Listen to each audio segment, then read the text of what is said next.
Bienvenidos de nuevo a otra sesión de hombría, heroicidad y paternidad. Vamos a... no me acuerdo qué sesión es, pero da lo mismo. Vamos a iniciar recapitulando un poco conceptos fundamentales que queremos transmitir en el programa de hombría, heroicidad y paternidad.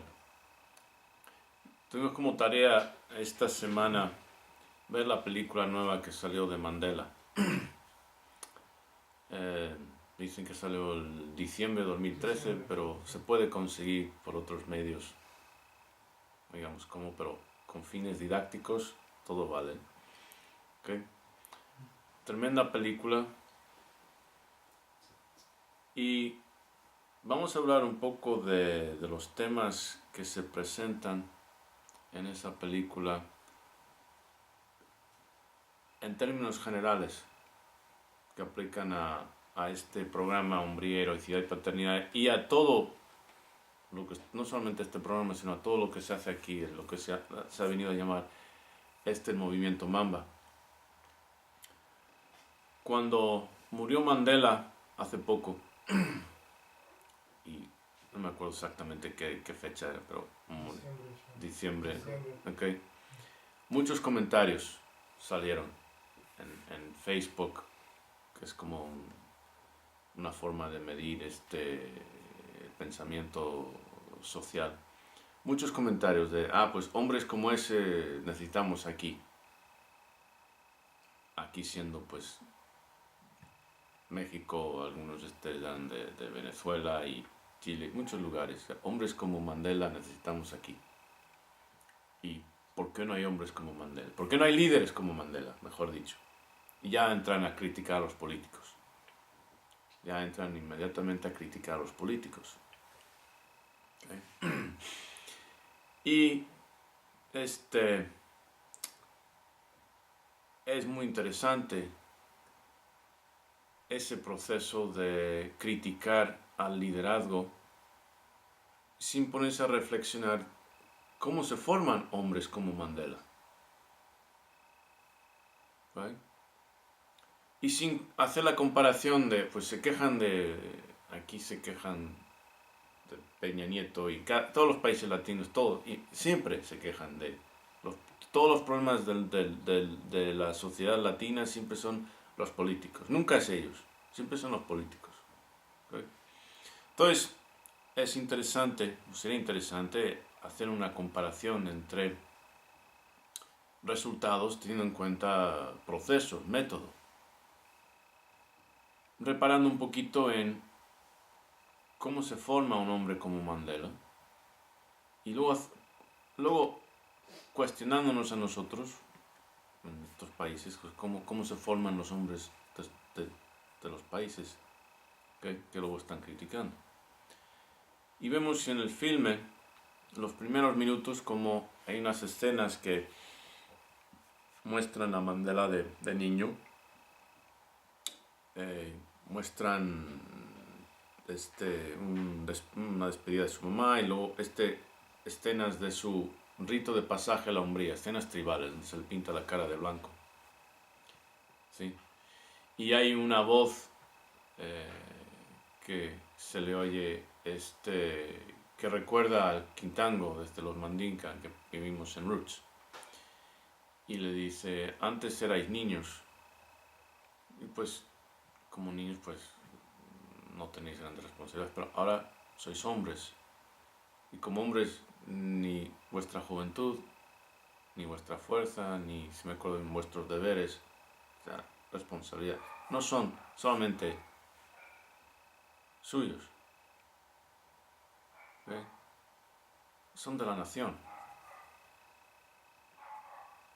Y ahí vemos cómo está inculcado en el individuo lo que hemos mencionado en anteriores ocasiones, la filosofía social del Ubuntu, que se resume en yo soy porque nosotros somos. Yo soy porque nosotros somos. Ok. Yo soy porque nosotros somos. En el Ubuntu, como he mencionado en otras ocasiones, un bebé nace y se le reconoce como miembro de nuestra especie, pero no es un ser humano todavía. Se tiene que formar como tal. Y es un concepto indispensable a la hora de entender qué es lo que sucedió, por ejemplo, en Sudáfrica.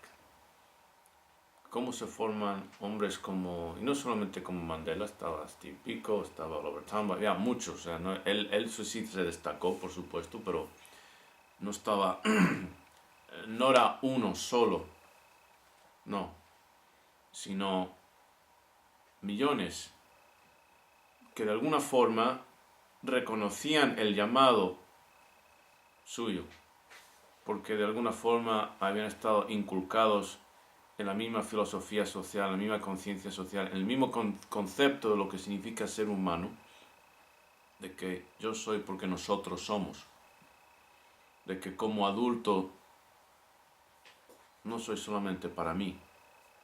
¿Cuál es el código del héroe aquí en el río? Si no soy para mí, si no soy para mí, ¿quién será? ¿quién será? Primero, si yo no me ocupo de mí, pues ¿quién puedo esperar? ¿Quién puedo esperar que se ocupe? Es decir, si yo no estoy dispuesto a ponerme de pie, ¿qué puede decirse por mí? Si yo no estoy dispuesto a luchar por mis derechos, ¿me merezco los derechos? ¿Qué dijo Martín Lutero King al respecto? Ningún hombre puede montarte así.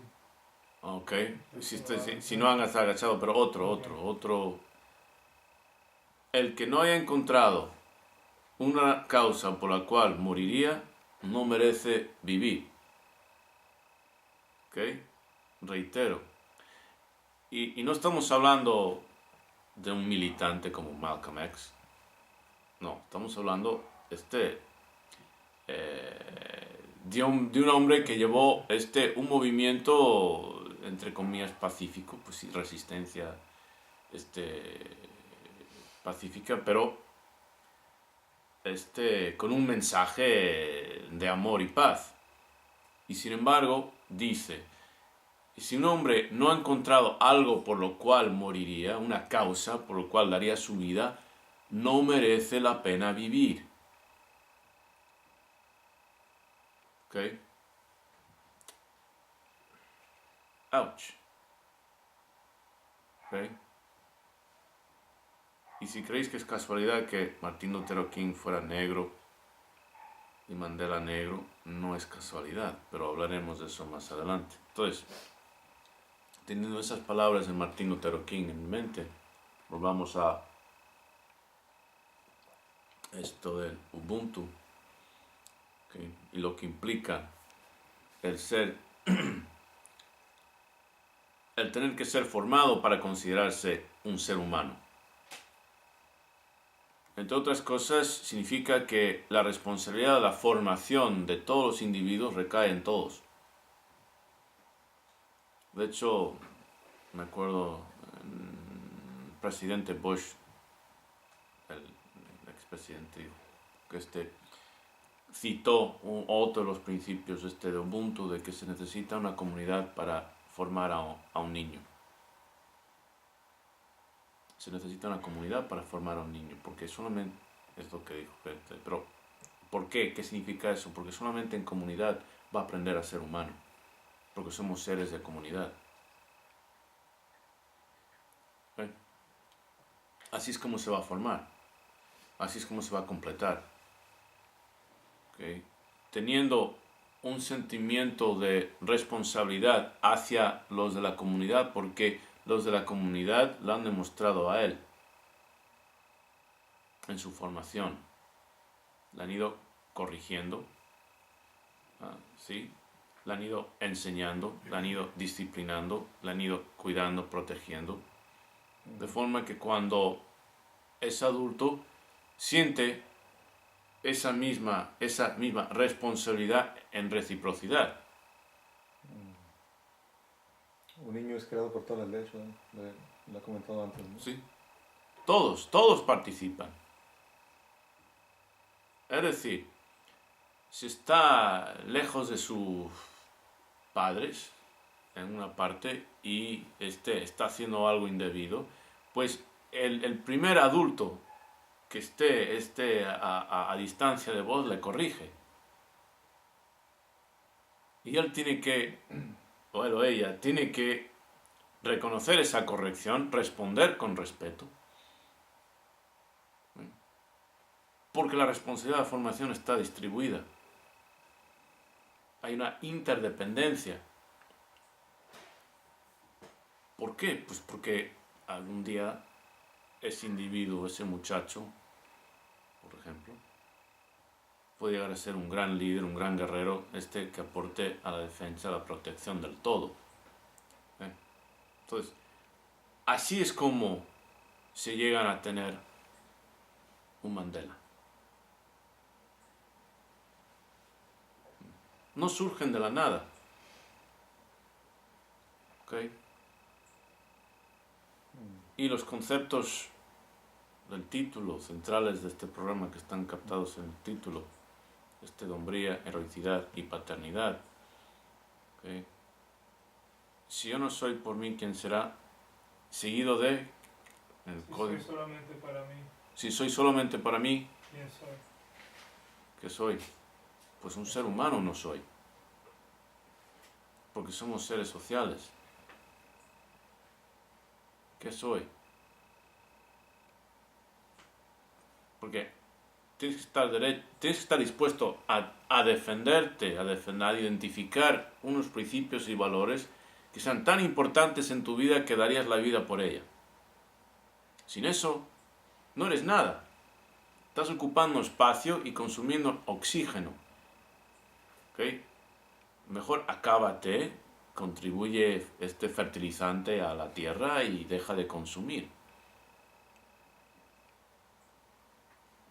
A quien le suene radical, eso no entiende lo que se precisa para tener un Martin Luther King o un Mandela. Y al que le suene radical eso, no merece un Martin Luther King ni un Mandela. Y si queréis ver algo reflejado en nuestro mundo, en nuestra cultura latina, pues tenéis que ir a Che, que no está en la misma categoría ideológica que esos dos, pero bueno, es lo más cercano que tenemos. ¿Sí?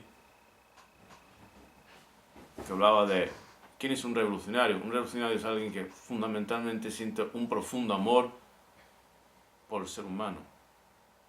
En otras palabras, una tremenda indignación por cualquier injusticia. Bolívar. Bolívar. Bueno. Bolívar entra más bien en la categoría de reaccionarios políticos. Fidel. Fidel... sí, Fidel tampoco. A mi modo de ver, Che estaba por encima de Fidel. Fidel con su Cuba ya estaba contento. ¿Ok? Y ya. Che tenía una visión mucho más grande. O sea, una visión panamericano, o sea, de todo lo que es toda Latinoamérica, desde México hasta Tierra del Fuego, todos. Entonces, él quería exportar la revolución a toda Latinoamérica.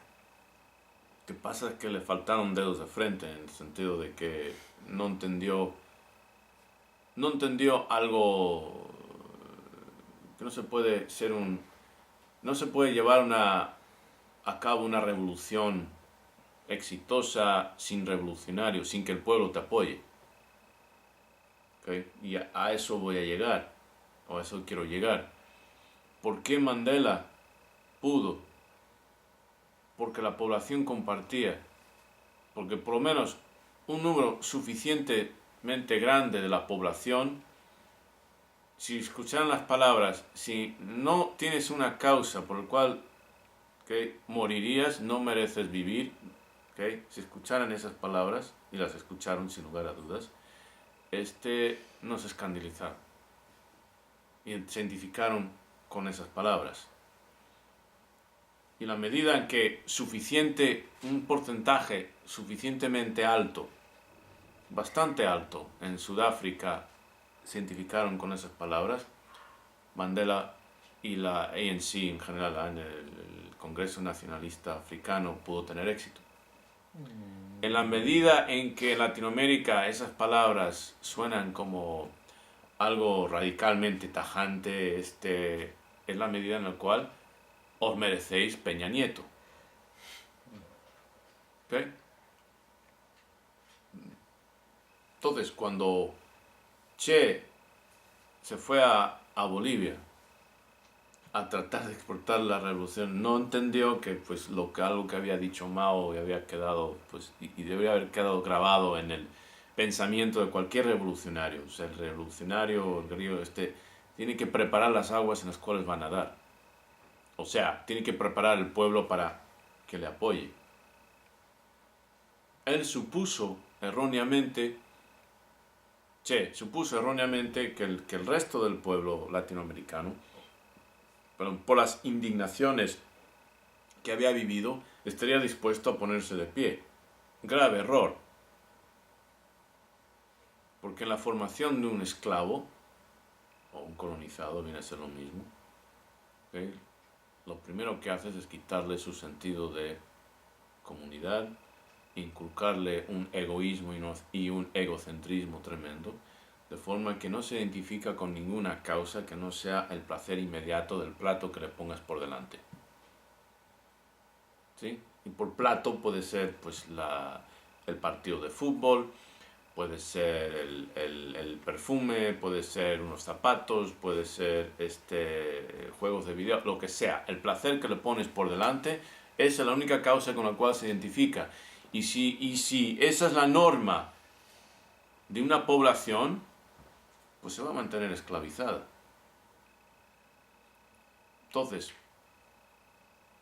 paternidad, hombría, heroicidad y paternidad.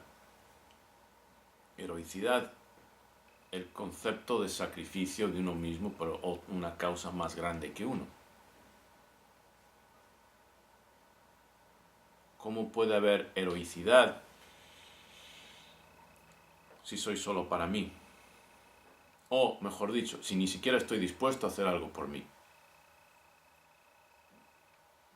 Porque soy un esclavo de mis placeres. No tengo un sentido de disciplina. No tengo un sentido del deber. En la Biblia, no me acuerdo en qué parte dice, cuando era un niño, jugaba con niños, etcétera, etcétera, y cuando me hice adulto, dejé a un lado las cosas de niño. Como dice Jacob Ballard, pues es un recién nacido, y es por su naturaleza egoísta y egocéntrico. Solo está preocupado por él, no tiene conciencia para, pues, mamá está cansada y quiere dormir, pues, a ver, no, tengo hambre, ya. Tengo pan al sucio, ya. No puedo dormir, que me duerman, ahora. Eso es la naturaleza de un bebé. El problema no es ese, es normal, tiene que serlo para sobrevivir. Una expresión española que pues en otras partes con otras jergas se interpreta de forma grosera, pero en España es que no llora no mama, en el sentido de que el bebé que no llora no le va a hacer caso, se moriría. Entonces, por supervivencia, por evolución, él tiene que llorar para que se atiendan a sus necesidades. Eso es normal. Yo el énfasis que es un bebé. Entonces, esa conducta en un ser humano adulto. Es que nunca llega a ser adulto. O sea, el egocentrismo y el egoísmo de un bebé son necesarios, son indispensables para su supervivencia. ¿Por qué? Porque necesita que toda la atención vaya a él o a ella para sobrevivir. En Ubuntu reconocen, pues, no es un ser humano todavía completo. Hay hay que irle formando. Hay que sacarle de su egoísmo y de su egocentrismo. ¿Cuál es la diferencia entre egoísmo y egocentrismo? ¿Qué me puede decir? Así.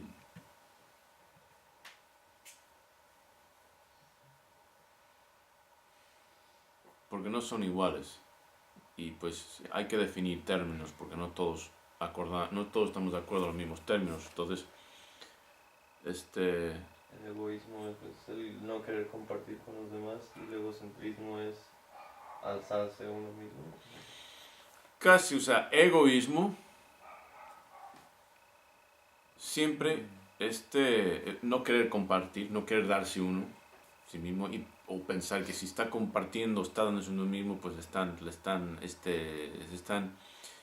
de alguna le están explotando de alguna forma. Y el egocentrismo es el individuo cree que es el centro del universo, que sus necesidades están siempre por encima de todos los demás, hasta el punto que ni siquiera se da cuenta de que los demás tienen necesidades. Hasta el punto que ni siquiera es capaz de pensar, bueno, espérate, yo estoy cansado, pero mi esposa está más. A ver qué puedo hacer yo para ayudarla, por ejemplo. ¿Sí? Entonces, ambos se combinan, se ven pues en un bebé y es natural. Conforme vamos madurando y la mente va madurando, empezamos a darnos cuenta de que otros individuos también sienten dolor. Me acuerdo cuando mis dos hijos mayores eran bebés y se llevan por 15 meses. Y Jackie, que es la mayor, estaba en la cuna con Jimmy. Y creo que ella que tendría, pues no tendría ni 2 años y él pues unos meses. Y me acuerdo, él tenía los ojos abiertos y ella le metió el dedo en el ojo. Jackie, ¿qué haces? Pues ella a esa edad no tienen, están todavía experimentando la idea de, esos también sienten. O sea, van descubriendo que existen otras mentes, que otros seres tienen mente también, por lo tanto sentimientos, emociones. No lo saben, eso no lo saben. Jacob Ballard no tiene ni idea. El mundo se divide en teta y no teta. ¿Okay? Le agarras y de posiciones inmediatamente quiere mamar. Pues no, pues este es de los no teta. No me interesa mucho lo que el que tenga que no tiene mucho que ofrecer ahora. ¿Okay? Mamá, eso sí es importante. ¿Okay? Y ya. El mundo es simple. Los que tienen que ofrecerme a mí y están para mí y a los que tengo que aguantar de momento y hasta que ya me harto y grito y ya verán, tengo pulmones y me van a tener que entender. Eso es propio de un bebé. Conforme crecemos, la idea es que pues, cognitivamente, mentalmente tenemos la capacidad y exploramos y activamos más nuestra empatía. Desde esa empatía ya está, esos programas ya están presentes, lo sabemos por experimentos, ¿sí? Ponemos a bebés, oyen otro bebé y lloran, si el otro bebé llora, más las mujeres que los varones, etc. Pero tiene que desarrollarse.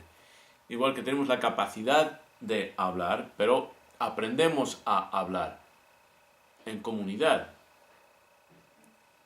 ¿Sí? O sea, un ser humano que nunca jamás aprendiera a hablar, ¿cómo encajaría en el mundo? O sea, que nunca estuviera expuesto al lenguaje, ¿cómo encajaría en el mundo? No encajaría. O sea, tendremos que reconocer que es un ser humano, pero no es un ser humano. ¿Hay una etimología en la palabra humano y ser humano? O sea, en el ser no hay algo significativo. Pues viene de homo, del latín hombre, Y ser. pues es hace referencia a la esencia de una cosa. Al verbo ser, mucho de como Sí. que- La misma palabra lo dice. Sí. Pero a la esencia de una cosa. Pero tenemos como seres humanos nuestra capacidad neurocognitiva tiene que explotarse para que terminemos de desarrollarnos. No sabemos hablar, tenemos que aprender a hablar y eso se hace en sociedad. No sabemos andar cuando nacemos. ¿Okay?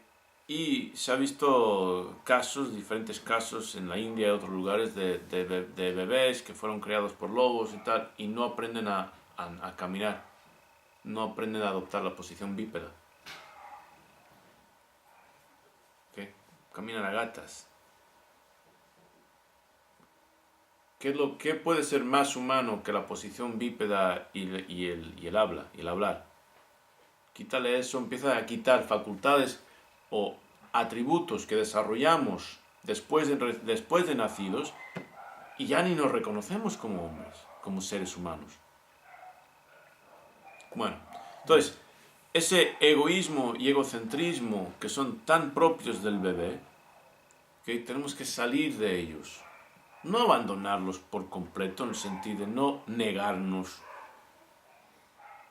Porque si nos negamos, violamos el primer principio. Si no soy para mí, ¿Quién será? ¿quién será? Pero si solamente tenemos eso, si soy solamente para mí, ¿qué soy? No soy humano. Tampoco. Hace falta un equilibrio. ¿Okay? El equilibrio se alcanza cuando tenemos en un principio el yo y el nosotros. Yo soy porque nosotros somos. Yo soy porque nosotros somos. Ambos están. El yo y el nosotros, en equilibrio, es un equilibrio dinámico. Y los principios de ese equilibrio, luego se ven los resultados, pagan sus dividendos en individuos como Mandela y en sociedades dispuestos a seguir a un Mandela. Yo, en el caso de Mandela, así como lo está comentando, pues se puede inferir que ese movimiento de Mandela venía gestándose desde hace generaciones antes, ¿no? Por toda esa cultura del Ubuntu que él aprendió y que se diseminó en Sudáfrica. Y llega un punto donde él nace y él viene a ser ya el producto o el medio o la herramienta para levantar el pueblo, pero venía gestándose desde hace generaciones antes, pues, por ese mismo concepto de Ubuntu.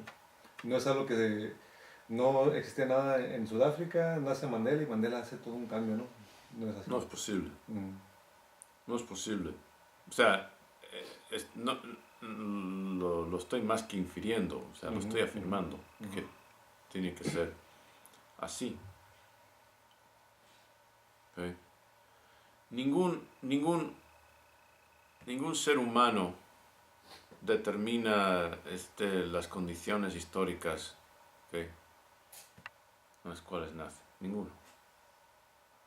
Solamente podemos aprovechar esas condiciones, ¿sí?, influir en ellas de alguna forma, pero no las podemos manufacturar por completo. No es posible. Entonces sí, él es un producto de una tradición, de una formación. Ese es en nosotros, el colectivo, y él aporta algo individual. ¿Sí? Pero no, sin que existiera esa conciencia social, esa filosofía social, jamás se hubiera muerto en la cárcel solo y nadie le hubiera importado. Como Che en Bolivia, que hasta los mismos indígenas fueron los que le delataron. Los mismos individuos por los cuales él estaba arriesgando el pellejo, le traicionaron. ¿Sí?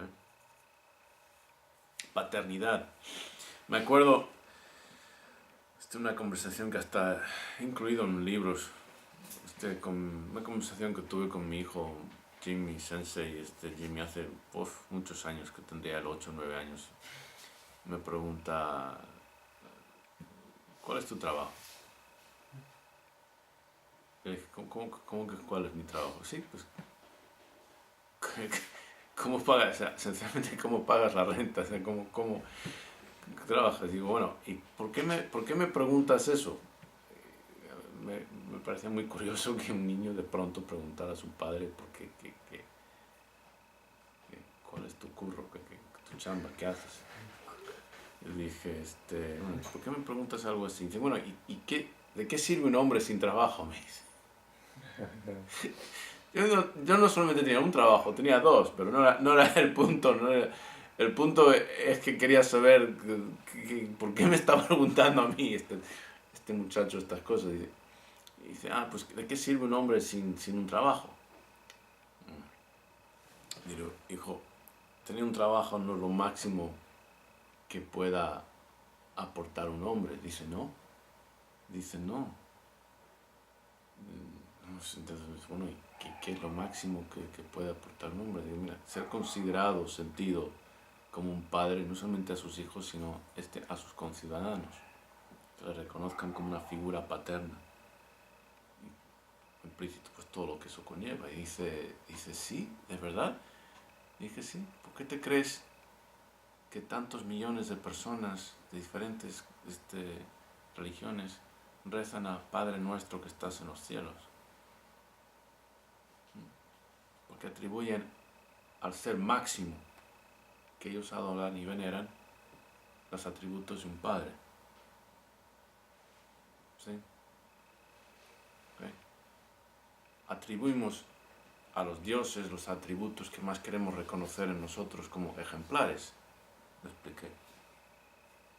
Entonces, ser padre, eso es lo máximo para un hombre. Y se dice pues que Mandela era el padre de la Sudáfrica moderna. Y cuando en diferentes ocasiones le reclamaron y hijos suyos le reclamaron que por qué no estaba con ellos, por qué no hacía esto, dice, yo tengo no me acuerdo cuántos millones, 12 millones, yo tengo, esta es mi familia, tengo millones de hijos que dependen de mí. Entonces, ubicaros. ¿Okay? Entonces, hombría, heroicidad, paternidad. ¿Ok? ¿Me seguís? Sí, sí. Sí. No se limita a los hijos biológicos, pues el concepto de paternidad es mucho más amplio. Al menos que el concepto de hombría sea minúsculo. En la medida que el hombre es hombre, el concepto de paternidad se extiende a los que cuentan con él. ¿Sí? Okay. Entonces, habiendo dicho todo eso, ¿qué es lo que se trata de fomentar aquí? Debería ser obvio a este punto, ¿no? ¿Sí? No solamente en este programa, sino como he dicho en otras veces, a lo que es el movimiento Mamba. Porque son conceptos que no existen en esta cultura.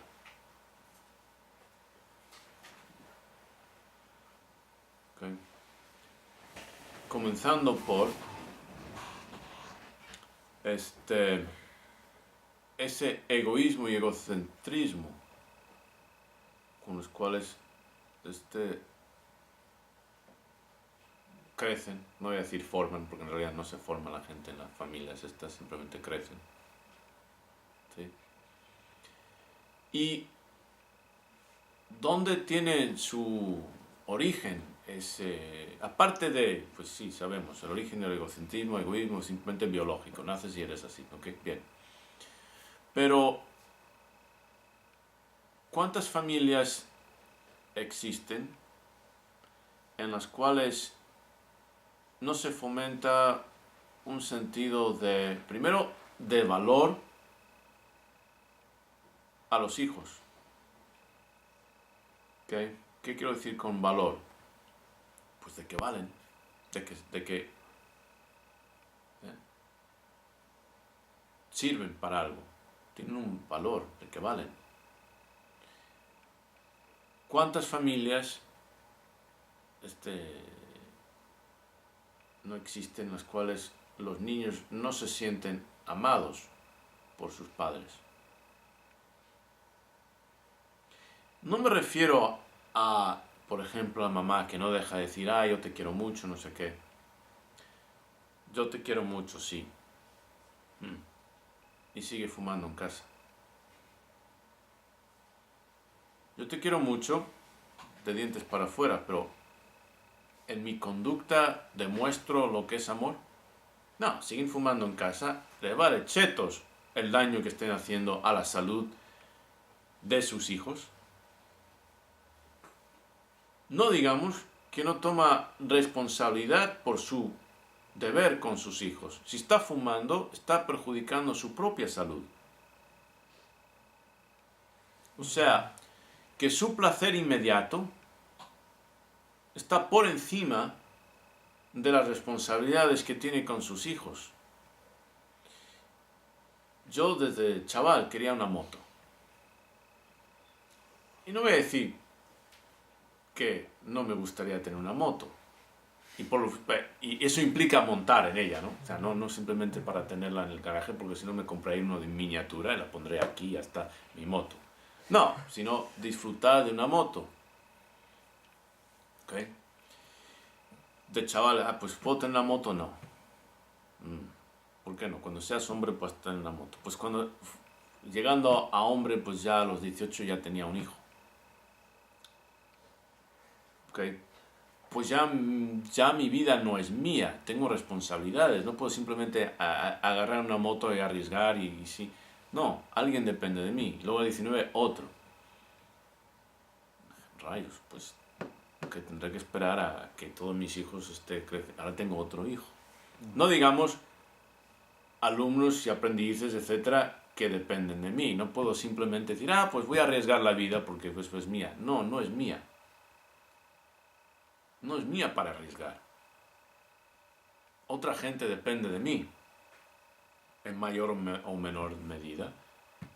Y si los contactos que tengo a diario en Facebook pidiéndome consejo en todo tipo de cosas, una indicación, pues no sé, creo que no voy a tener esa moto. Nunca. Cuando iba a irme a los Rangers, que es algo que quería haber hecho siempre, y ya tenía la fecha de embarque, o sea, de ir, ya tenía, no me acuerdo qué año exacto, pero era en enero, ya lo había pospuesto porque estaba terminando una maestría, etc. Y me dijeron, pues es que no puedes retener custodia de tus hijos e ir a los ir a un grupo élite. ¿Sí? Porque tienes que tener a alguien que viva en un radio de, no creo que sean 10 millas o 10 minutos de la base, porque estás en un grupo de rapid deployment, o sea, de despegue inmediato y en cualquier momento te pueden avisar y tienes que ir y tienes 10 minutos para dejar a alguien a cargo de tus hijos. Pues entonces estaba mis responsabilidades como padre o mis deseos para mí. Pues es que no había, poniéndolo así, pues no había decisión que tomar. ¿Okay? Volvemos a la mamá que dice, no, yo haría cualquier cosa por mis hijos. Fuma. El ejemplo, no, aparte del daño que está haciendo para su salud, el daño que está haciendo en la salud de sus hijos, ¿qué ejemplo está dando? ¿Qué ejemplo está dando? Toma. O papás salen a tomar. Fiestas familiares en las cuales los niños ven a papá, mamá, primos mayores, tíos borrachos. ¿Qué ejemplo están dando?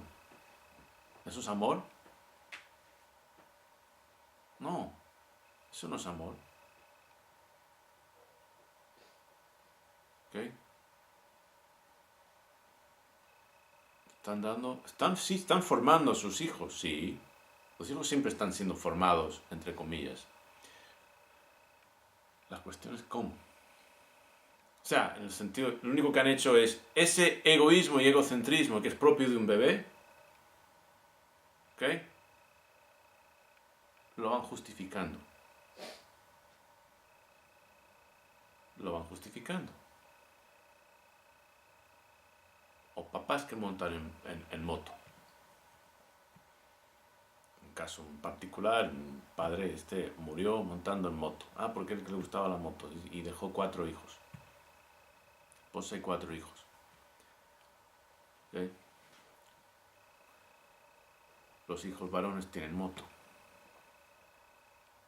¿Cuál es el mensaje? Mi placer, lo que es para mí, es más importante que mis responsabilidades con vosotros. No os quejéis, cumplo dando dinero.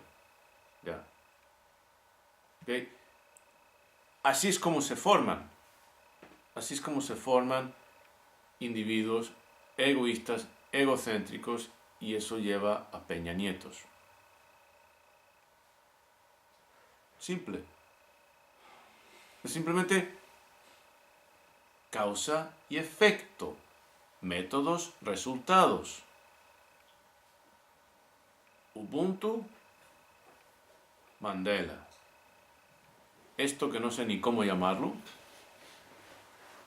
Peña Nieto, o tantos otros. Generación tras generación de políticos que no hacen más que explotar. Volviendo a mencionaste Goni Senpai, a Simón Bolívar. Pues Simón Bolívar es un gran mal ejemplo de lo que sucede aquí. Luchó, sí, por libertad, es decir, erradicar la influencia política de la corona española en Latinoamérica. En sus últimos días comenta el desastre que eso ocasionó.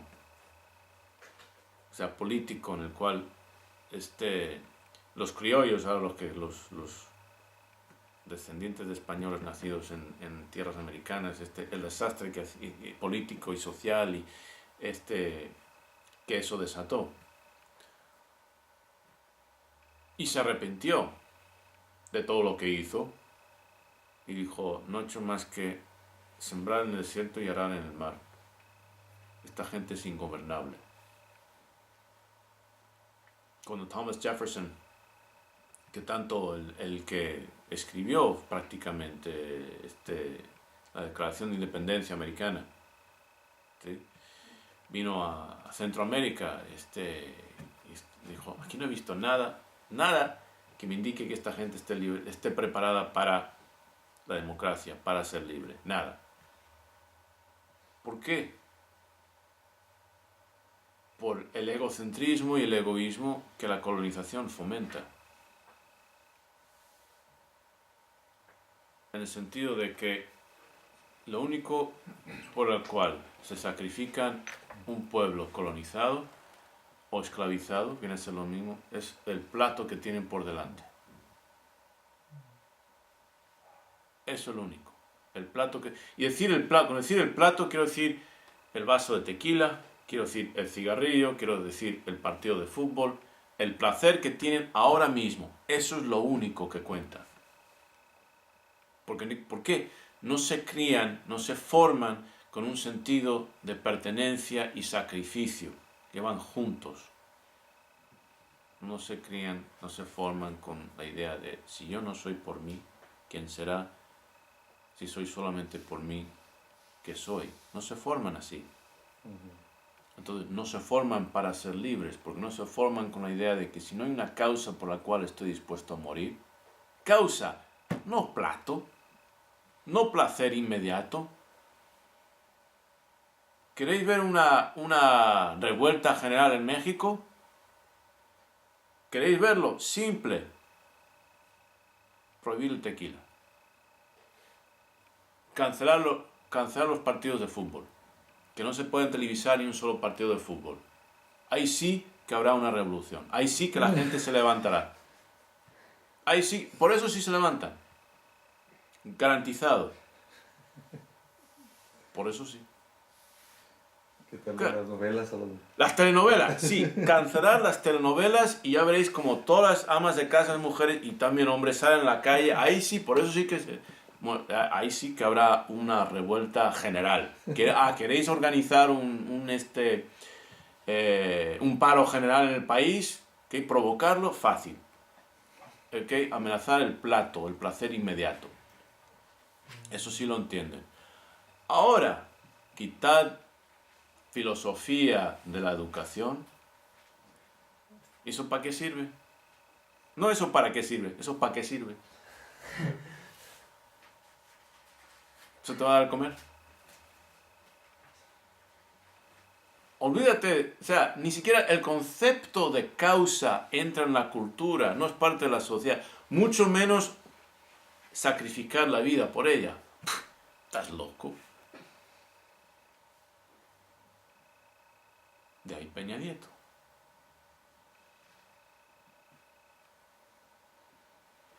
Simón Bolívar se dio cuenta al final de sus sacrificios de que esto no vale la pena. Entonces, perdón, Carlos, tú tienes la mano antes. En el caso del Ubuntu Chodai, platicábamos que es una herencia ahí mismo en Sudáfrica, de los primeros grupos, a lo mejor como en Sudáfrica, ¿no? Es como una filosofía... Sí, tribal, tribal, sí, ajá. pero no solamente es africana. Sabemos como estamos estudiando roots con los mandinga, esa misma idea. Sí, sí, sí. Y bueno, y la pregunta, de hecho, y por ejemplo en México tenemos tribalmente también algún tipo de filosofía, pero que la gente no se da a conocer o no existe en México. O también en México pudiéramos pensar que hay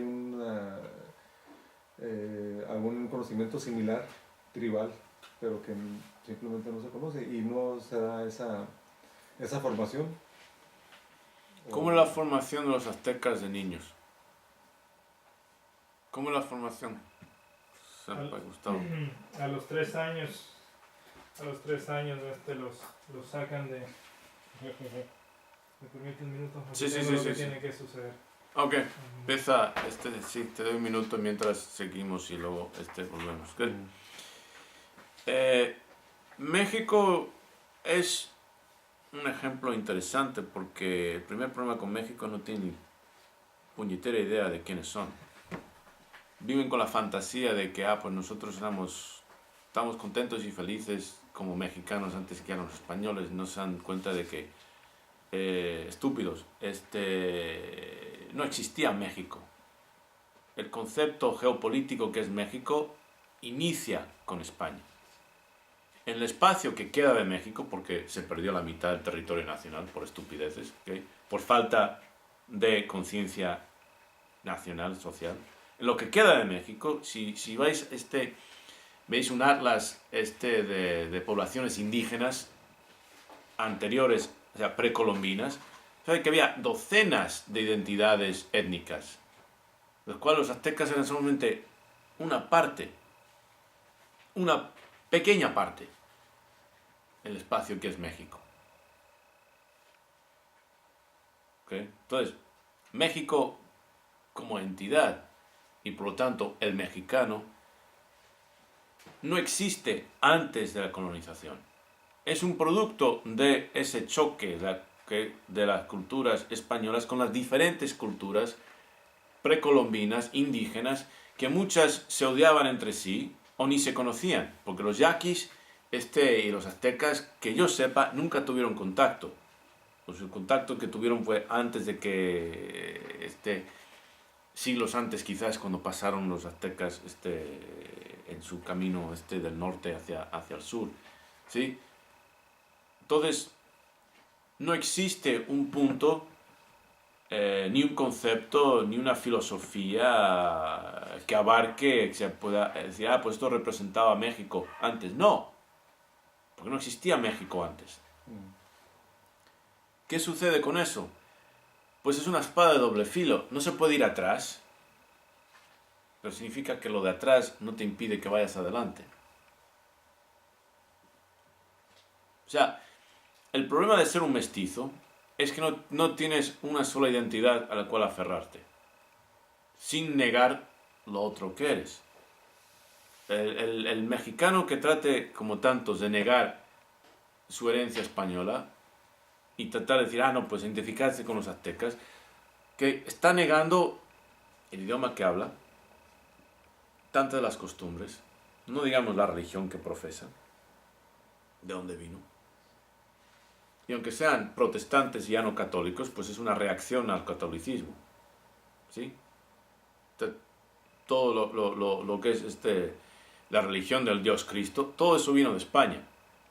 El idioma que hablan y que y que da forma a su manera de pensar es el castellano, propiamente dicho. En realidad el español como idioma tampoco existe. Existe el castellano, el catalán, el valenciano, etc. Castellano, seamos precisos.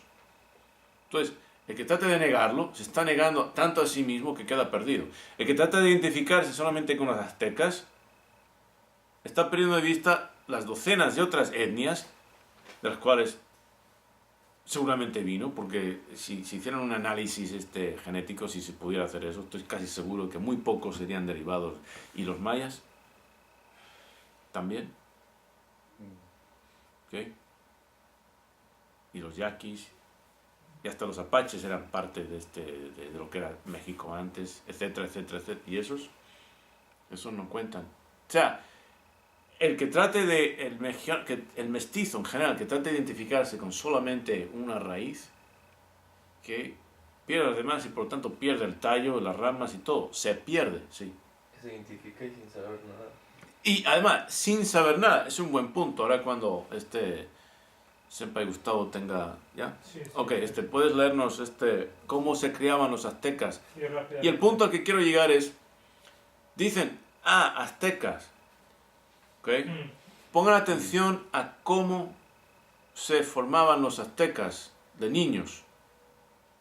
Y compárenlo y contrástenlo con el desmadre que se hace con los niños mexicanos en su formación. No, puedes leerlo. Sí, acércate aquí, por favor, más cerca, sí. Sí. Permiso. Pongan atención a lo que los aztecas, si vamos a identificarnos con ellos, vamos, como dice Goni Senpai, vamos a saber un poco más de ellos que simplemente eran unos revoltosos. ¿Okay? Venga. Sí, empieza página 21, después de la aniquilación del ostracismo del sabio guerrero. Dice, el resultado de la aniquilación y el ostracismo de la figura del sabio guerrero de la cultura ha impactado directamente en el estado decadente de la familia. Dejemos en pie de momento la fantasía popular de que los mexicanos de hoy son los aztecas del pasado y enfoquémonos en una gran realidad. La forma de criar los hijos de los mexicanos actuales es completamente opuesta a cómo los aztecas criaron a los suyos. Tan diferente es la crianza y de ahí el resultado. Los aztecas, defectuosos en la naturaleza y el fanatismo de sus creencias religiosas, eran impecables en la formación de criar a sus hijos para ser futuros guerreros.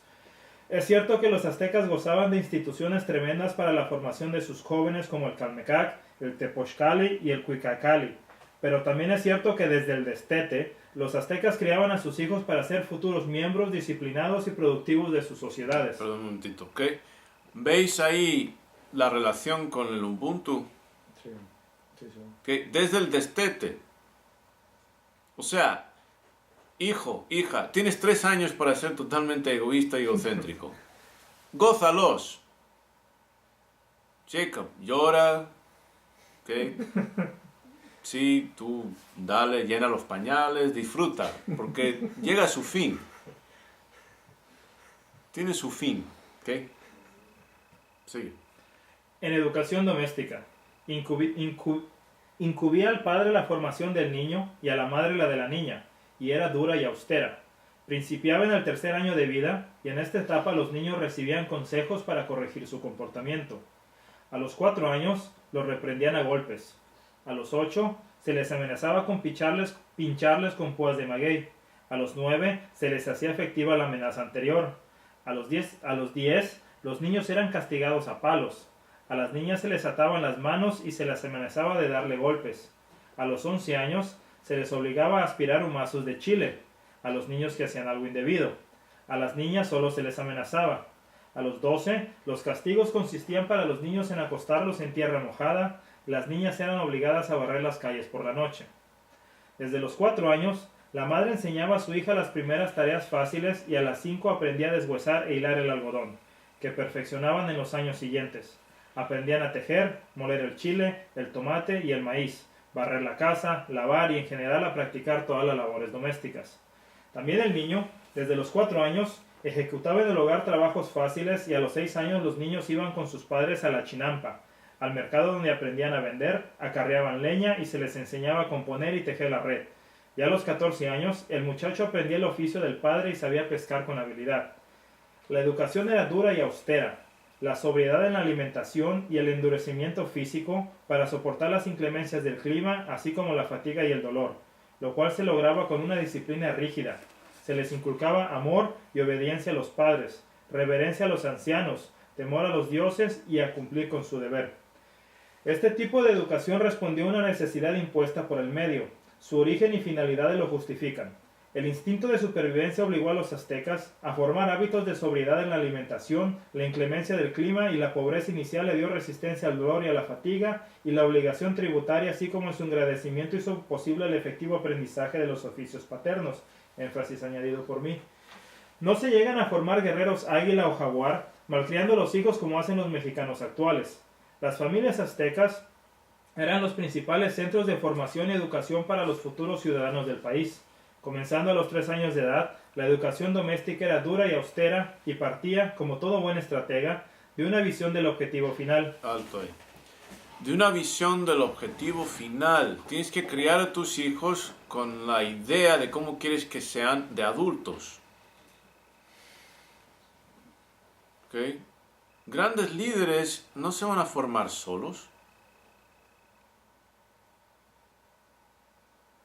Se tienen que formar desde bebés. ¿Ok? En una cultura, en una sociedad, en una familia donde se tenga una visión de cómo quieres que sean. ¿Ok?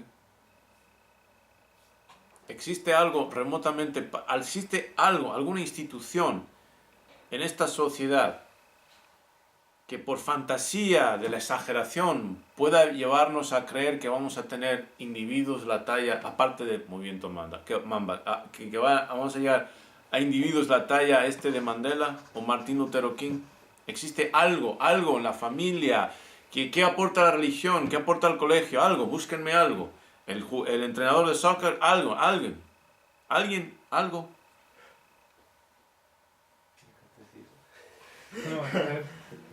Sí.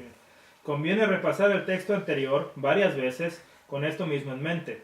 Los aztecas tomaban la infancia como un periodo para la formación y educación del futuro ciudadano, no como un periodo de diversión y consentimiento parental. Enfoquemos en conceptos clave de la descripción anterior de cómo los aztecas criaban a sus hijos.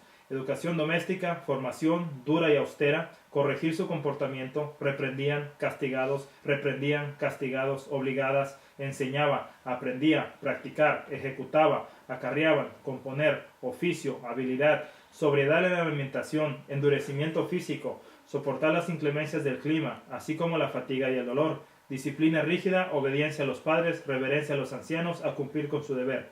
Nada de esto enseñan las doctrinas ideológicas de Cristo. Solamente una actitud fatalista y apática de la sumisión a la voluntad de un Dios con el anticipado premio castigo de la vida en la muerte. Por sus frutos los conocerás. Y los clérigos y creyentes de Cristo son los ciudadanos propios de Latinoamérica en toda su gloria y esplendor de colonizados. Ahí está. Eso es de mi escrito, lo que hay que hacer. Lo que tiene que suceder. Lo que tiene que suceder. Sí, que... Okay. Lo que tiene que suceder. No lo he encontrado, se lo doy, no lo he encontrado en la... ¿No está? ¿Tienes el PDF? No. ¿No tienes el PDF No, tampoco? no. ¿Cómo lo conseguiste entonces? Lo bajé, lo subí a Facebook y de ahí no lo he encontrado. En sus notas, no está en sus notas y las he revisado todas. No, ya sé que tú lo has revisado. Pero no tiene, ok. Pues mándame a ver lo encuentro y lo subiremos. Porque aquí rápidamente tiene Sabio Guerrero, para las madres en el Día del Padre, está resumido aquí todo. Ah, ok, lo Sí, que tiene que homenaje a suceder. Senpai Fausto también, aquí está todo. Lo que tiene que suceder es que primera parte o es completo. Lo que tiene que suceder, regreso del Sabio Guerrero. ¿Qué fecha? Edición original 6 de noviembre 2012. 2002, ¿es esa? Sí, sí, sí. Y termina con... Y ahora saben lo que hay que hacer. Y ahora ya saben lo que... 48 páginas es. 45, quiero decir. Uy, el que tengo yo tiene 48. Oh, wow. Sí, porque termina con Quijotes. Con Quijote. Ah, ok. Bueno, luego te mando esta. Recuérdame y me dices a ver si es esa. Ok, y lo subimos al grupo. Ok. Gracias, Senpai Gustavo. Entonces, entendemos un poco mejor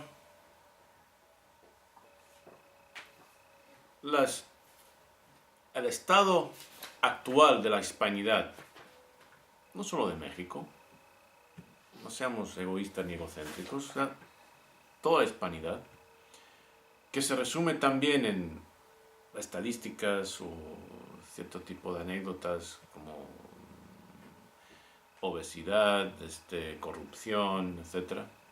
Y sigue. ¿Ay? ¿Qué Sí, dice? aquí sigue. O sea, todo lo aquí lo tiene resumido. Lo puedo leer los siguientes Sí. los párrafos. Estudió la formación de los aztecas por parte de sus padres, su disciplina férrea, la impartición de castigos por insubordinación y desobediencia, etc., es mirar lo totalmente opuesto a lo que se ve en las familias mexicanas de hoy en día. Y los políticos mexicanos son el mero resultado de la crianza que ofrece la cultura mexicana a sus hijos. Una crianza permisiva llena de malcriadeces y consentimientos donde reina la desobediencia, la insubordinación y la dejadez. Los padres y las madres mexicanas, en realidad hispanas en general, crían a sus hijos bajo el ideal de la autoconmiseración, de la comodidad, la diversión y el pasatiempo ocioso, mientras que los aztecas criaron a sus hijos bajo el ideal del esfuerzo, de la autoexigencia, de la disciplina, del provecho constante del tiempo, de la lectura, del ejercicio, de la responsabilidad, etc. De tal palo tal astilla, no hay misterios, no hay enigmas, hay causas y efectos en ciclos viciosos interminables sin la intervención adecuada. Por lo que sigue. Sí. Lo que es indudable es que el pueblo mexicano, muy al contrario de sus antepasados, los aztecas, no tiene ni la más remota idea de cómo educar a sus hijos para que sean guerreros en vez de ser o los políticos corruptos o los explotados por los mismos. El pueblo tiene que tomar conciencia de lo que hay que hacer. A mi modo de ver, el pueblo mexicano es, para usar un término local, un pueblo chipil, que no le gusta la autoridad, la jerarquía, la imposición disciplinaria, los rigores del aprendizaje, la crítica honesta. Muchos no conocen la diferencia entre refutar un argumento con lógica y evidencia y simplemente llevar la contraria con necedad y estupidez. No saben perder una discusión sin recurrir a la grosería y al insulto, y desde luego no aprecian, casi nunca, el valor de la superioridad ganada por mérito y esfuerzo. Con la desaparición y el consiguiente rechazo de la figura sabia autoritaria, el latinoamericano rechaza todo tipo de jerarquía y orden. Lo que no llega a comprender es que sin jerarquía no hay autoridad, sin autoridad no hay responsabilidad, sin responsabilidad no hay consecuencias, no hay sanciones, y sin consecuencias y sanciones lo que hay es corrupción e impunidad, y donde hay corrupción e impunidad no hay justicia. Por consiguiente, sin jerarquía no hay justicia y hay corrupción e impunidad. El resultado es que el iberoamericano, el hispano en general, por cultura, condena a su propia sociedad a la injusticia, a la impunidad y a la corrupción. Ahí está. No lo podía haber dicho yo mejor. Ok, entonces eso pues hay que subirlo al grupo. A ver si... El que tengo ahora aquí delante, tengo como un par de versiones, pero... Este es el mejor resumido, Shuda. Tiene todo. Liderazgo, autoridad, responsabilidad, consecuencias, tiene todo. Kamikaze, todo. Ok, perfecto. Lo subiremos al grupo y que la gente lo lea. Entonces,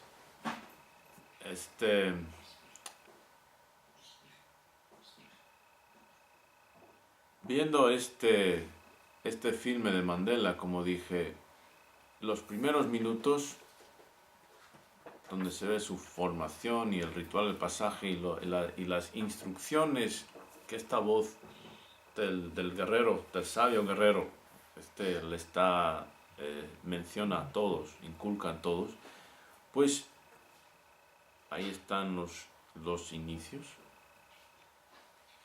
y luego vemos los resultados.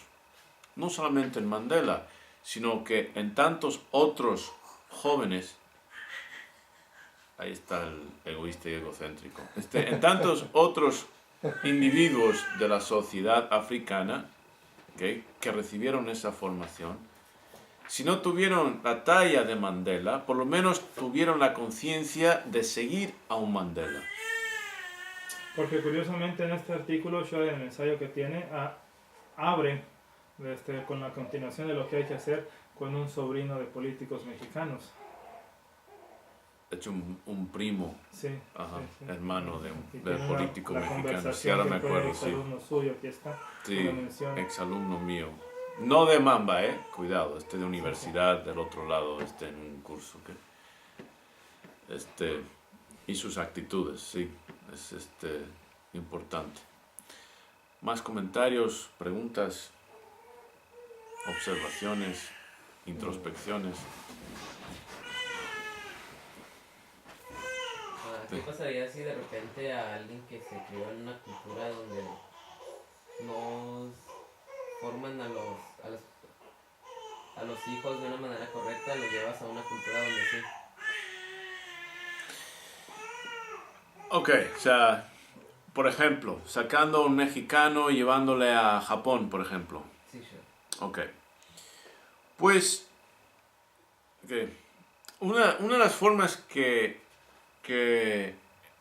educan o entrenan a un elefante salvaje, lo ponen en un rebaño de elefantes ya entrenados, ya formados, como por ejemplo en el circo o algo. Capturan un elefante y no tratan de batallar con él tanto individualmente, sino que le ponen en un grupo con otros elefantes que ya están formados, entrenados.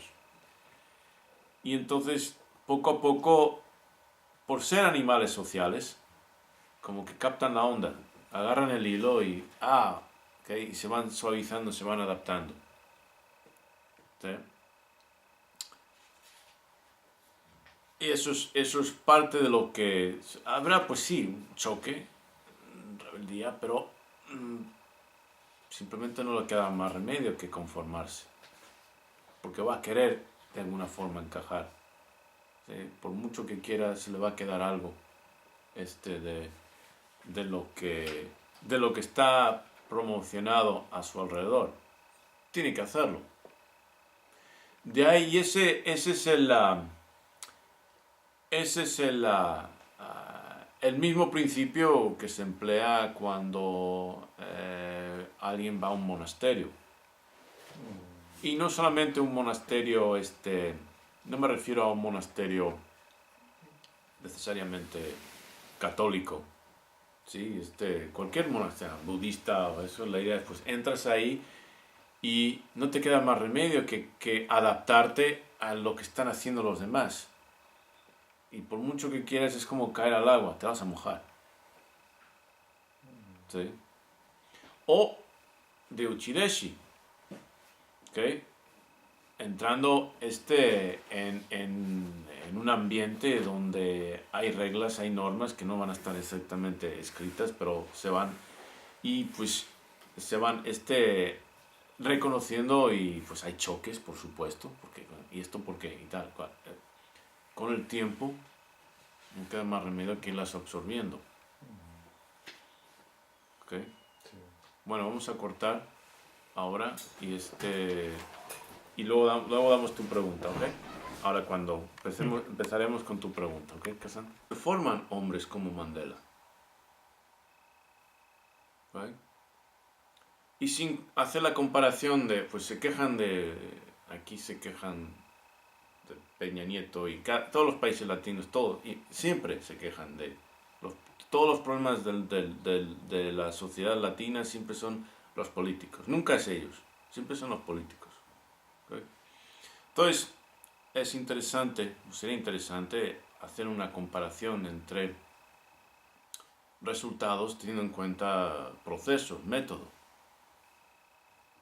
reparando un poquito en cómo se forma un hombre como Mandela. Y luego cuestionándonos a nosotros, en estos países, pues, cómo se forman los hombres de los países que luego están criticando. Y vemos en el filme, los primeros minutos, como hay unas escenas que muestran a Mandela de niño, muestran una despedida de su mamá y luego escenas de su rito de pasaje a la hombría, escenas tribales, donde se le pinta la cara de blanco. ¿Sí? Y hay una voz que se le oye que recuerda al Kintango desde los Mandinka que vimos en Roots. Y le dice, antes erais niños. Y pues, como niños, pues, no tenéis grandes responsabilidades, pero ahora sois hombres. Y como hombres, ni vuestra juventud, ni vuestra fuerza, ni, si me acuerdo, en vuestros deberes, o sea, responsabilidad, no son solamente suyos. ¿Ve? Son de la nación. Y ahí vemos cómo está inculcado en el individuo lo que hemos mencionado en anteriores ocasiones, la filosofía social del Ubuntu, que se resume en yo soy porque nosotros somos. Yo soy porque nosotros somos. Okay. Yo soy porque nosotros somos. En el Ubuntu, como he mencionado en otras ocasiones, y él tiene que, o él o ella, tiene que reconocer esa corrección, responder con respeto. Porque la responsabilidad de formación está distribuida. Hay una interdependencia. ¿Por qué? Pues porque algún día ese individuo, ese muchacho, por ejemplo, puede llegar a ser un gran líder, un gran guerrero, que aporte a la defensa, a la protección del todo. Entonces, así es como se llegan a tener un Mandela. No surgen de la nada. ¿Okay? Y los conceptos del título, centrales de este programa, que están captados en el título, de hombría, heroicidad y paternidad. ¿Okay? Si yo no soy por mí, ¿quién será? Seguido de... Si soy solamente para mí, Si soy solamente para mí, ¿quién soy? ¿qué soy? Pues un ser humano no soy. Porque somos seres sociales. ¿Qué soy? Porque tienes que estar dispuesto a defenderte, a identificar unos principios y valores que sean tan importantes en tu vida que darías la vida por ella. Sin eso, no eres nada. Estás ocupando espacio y consumiendo oxígeno. ¿Okay? Mejor acábate, contribuye este fertilizante a la tierra y deja de consumir. A quien le suene radical, eso no entiende lo que se precisa para tener un Martin Luther King o un Mandela. Y al que le suene radical eso, no merece un Martin Luther King ni un Mandela. Y si queréis ver algo reflejado en nuestro mundo, nuestra cultura latina, pues tenéis que ir a Che, que no está en la misma categoría ideológica que esos dos, pero bueno, es lo más cercano que tenemos. ¿Sí? Que hablaba de quién es un revolucionario. Un revolucionario es alguien que fundamentalmente siente un profundo amor por el ser humano. Moriría, una causa por la cual daría su vida, no merece la pena vivir. ¿Ok? Ouch. ¿Ok? Y si creéis que es casualidad que Martin Luther King fuera negro, y Mandela negro no es casualidad, pero hablaremos de eso más adelante. Entonces, teniendo esas palabras de Martin Luther King en mente, volvamos a esto del Ubuntu, ¿okay? Y lo que implica el ser, el tener que ser formado para considerarse un ser humano. Entre otras cosas, significa que la responsabilidad de la formación de todos los individuos recae en todos. De hecho, me acuerdo, el presidente Bush, el expresidente, que citó otro de los principios de Ubuntu, de que se necesita una comunidad para formar a un niño. Se necesita una comunidad para formar a un niño, porque solamente, es lo que dijo, pero ¿por qué? ¿Qué significa eso? Porque solamente en comunidad va a aprender a ser humano, porque somos seres de comunidad. ¿Ven? Así es como se va a formar, así es como se va a completar. ¿Okay?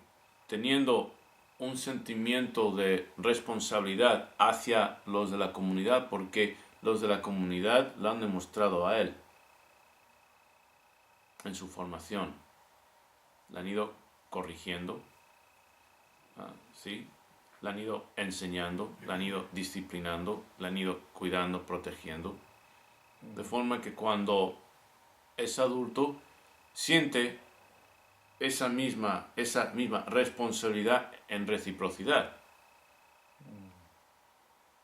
Un niño es creado por todas las leyes, ¿no? Lo he comentado antes, ¿no? Sí. Todos participan. Es decir, si está lejos de sus padres en una parte y está haciendo algo indebido, pues el primer adulto que esté a distancia de vos le corrige. Un bebé nace y se le reconoce como miembro de nuestra especie, pero no es un ser humano todavía. Se tiene que formar como tal. Y es un concepto indispensable a la hora de entender qué es lo que sucedió, por ejemplo, en Sudáfrica. Cómo se forman hombres como, y no solamente como Mandela, estaba Steve Biko, estaba Robert Tambo, había muchos, o sea, ¿no? Él sí se destacó, por supuesto, pero no estaba, no era uno solo, no, sino millones que de alguna forma reconocían el llamado suyo, porque de alguna forma habían estado inculcados en la misma filosofía social, en la misma conciencia social, en el mismo concepto de lo que significa ser humano, de que yo soy porque nosotros somos, de que como adulto no soy solamente para mí. ¿Cuál es el código del héroe aquí en el río? Si no soy para mí, si no soy para mí, ¿quién será? ¿quién será? Primero, si yo no me ocupo de mí, pues ¿quién puedo esperar? ¿Quién puedo esperar que se ocupe? Es decir, si yo no estoy dispuesto a ponerme de pie, ¿qué puede decirse por mí? Si yo no estoy dispuesto a luchar por mis derechos, ¿me merezco los derechos? ¿Qué dijo Martin Luther King al respecto? Ningún hombre puede montarte así. Ok, si no han agachado, pero otro. El que no haya encontrado una causa por la cual moriría, no merece vivir. Ok, reitero. Y no estamos hablando de un militante como Malcolm X. No, estamos hablando de un hombre que llevó un movimiento, entre comillas, pacífico, pues sí, resistencia pacífica, pero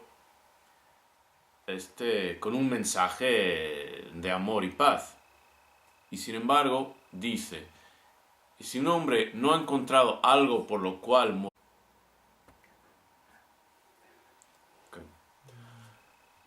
Bienvenidos de nuevo.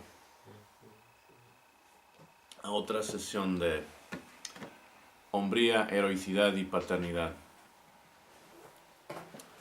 Vamos a...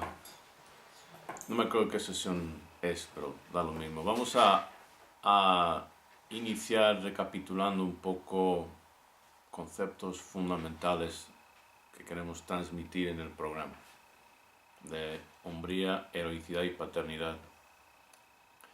Tengo como tarea esta semana ver la película nueva que salió de Mandela. Dicen que salió el diciembre de 2013, pero se puede conseguir por otros medios, digamos como, pero con fines didácticos, todo vale.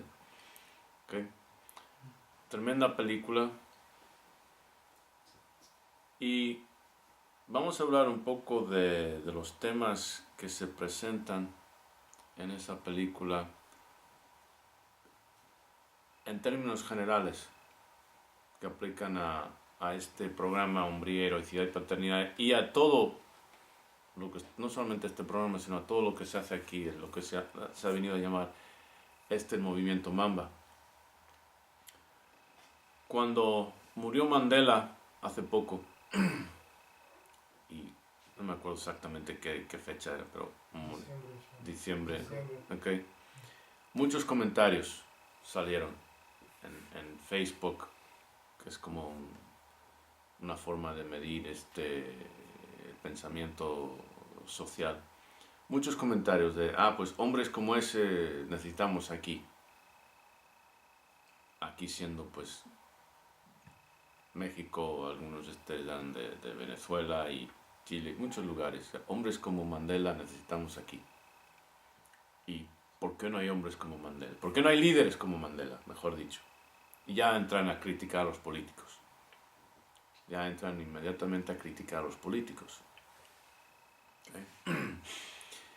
Y es muy interesante ese proceso de criticar al liderazgo sin ponerse a reflexionar cómo se